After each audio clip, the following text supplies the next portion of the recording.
Hello, good morning. This is Sierra coming to you live on Relax Radio. I'm hoping you're having a really good Tuesday today because it's still really bright and early for a Tuesday morning. And I was talking to you earlier about how social media can have different impacts on our lives, which is kind of funny because right now I am live streaming to you using something of a digital platform. And that is the closest thing you can find to social media these days, isn't it? Right? Regardless, I just want to say that first of all, I don't think social media has any kind of direct issues that kind of makes society worse than it is. But social media does, in fact, have a couple of things they might need to fix up if we are to keep it going and if we are to engage with the socials for a long, long time. Because since 2011 came around, we have been really, really engaged on our social channels. I can't remember the last time I didn't check my phone or check one of those notifications on Instagram or on Facebook or something like that. Ooh, it's been forever. And every single, I'm thinking around every 10 to 15 minutes, I will pick up my phone and check on my notifications. My brain is so concentrated on checking my phone that my brain is always, always on check. And my brain is just like, okay, you're getting something, you're getting a notification, time to, sit down and time to check out what's going on. And we're so prone to really be on the lookout for new information, new content, new notifications, new likes, new followers. That's just how our brains are wired right now. But is this really healthy? Is social media really ruining society, or is it something that's helpful that is actually pretty great for us to have right now? Right now, this is a really, really, really interesting question, right? Because studies have found that the top five social media platforms, being YouTube, Facebook, Instagram, Snapchat, and Twitter, are associated with things that are negative, like bullying, issues with body image, and sometimes people even have a certain thing called FOMO, that is fear of missing out.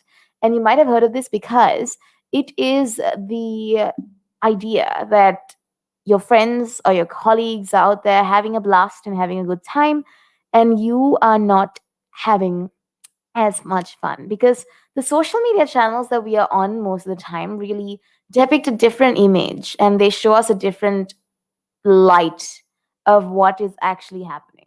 So it's not always the best thing to judge what we see on social media just simply based on what we see online, right? We have to always understand that the social channels are a little manufactured and they don't always do things by the book, and things don't always happen on the best of terms, right?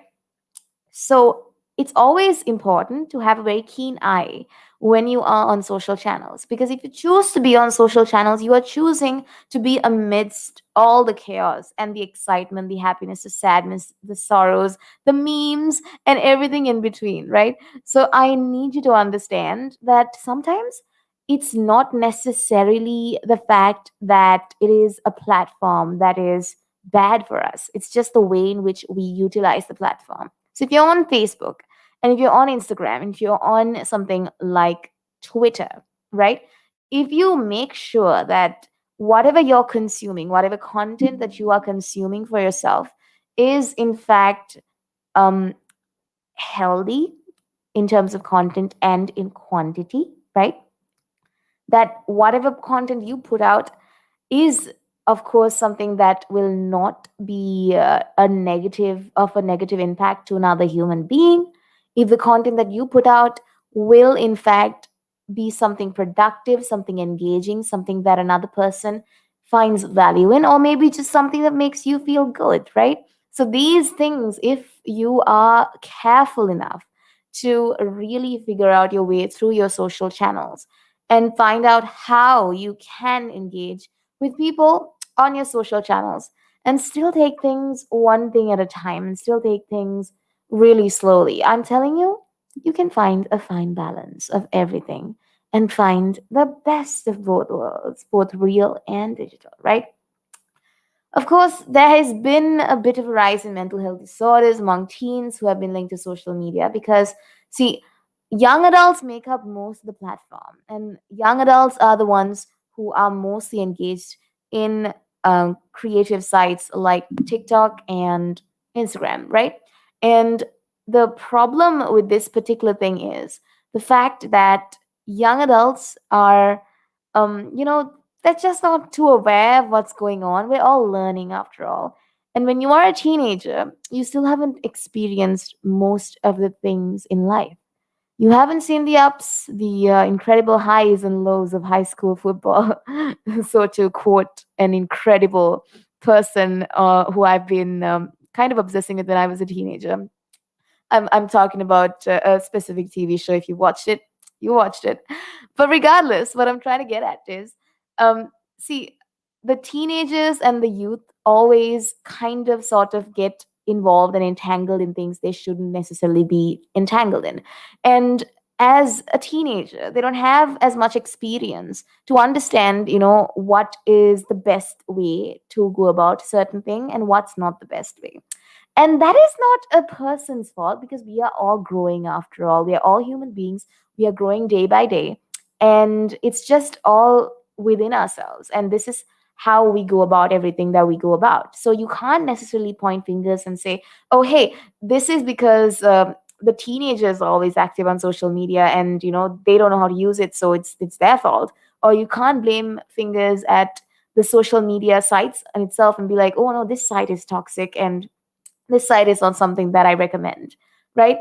The important thing is that when you are using socials and you are online, you try your hardest to spread a positive message. Now, this is, of course, in my opinion, this is something that I personally do on my social media channels, right?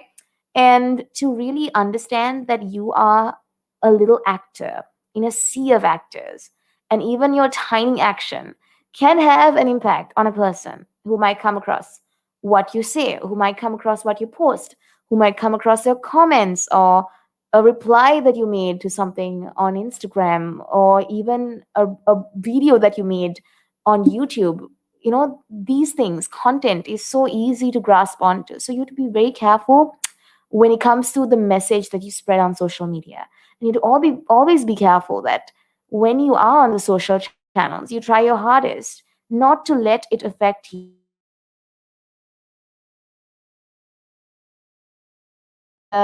how I used to feel really, really sad and how I had incredible amounts of FOMO, that is fear of missing out, in certain situations because of social media and certain things that I did so that I was able to really move past and to find solace in my social media escapades, right? You're with Tiara right now on Relax Radio, and I'm going to be moving back into some more music, some good music, right here on Relax.